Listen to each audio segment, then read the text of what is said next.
আসসালামু আলাইকুম। এনটিআরসি এর নতুন আইনের খসড়া প্রকাশ।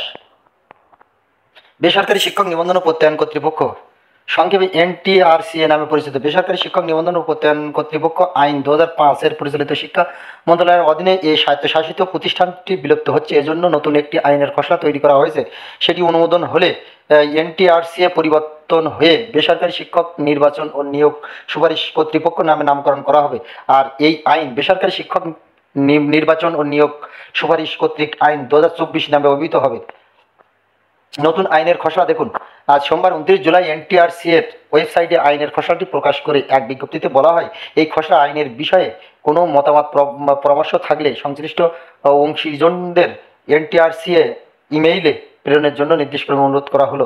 বিজ্ঞপ্তিতে আরও বলা হয়েছে যে বেসরকারি শিক্ষক নিবন্ধন ও প্রত্যয়ন কর্তৃপক্ষ আইন 2005 বহিতক্রমে উহার বিধানাবলী বিবেচনা ক্রমে সময়ের চাহিদা প্রতিফলনে বেসরকারি শিক্ষক নির্বাচন ও নিয়োগ সুপারিশ কর্তৃপক্ষ আইন 2023 খসড়া প্রণয়ন করা হয়েছে। প্রণয়নকৃত খসড়া আইনের কপি এনটিআরসি এর ওয়েবসাইটে আপলোড করা হয়েছে। ধন্যবাদ সকলকে।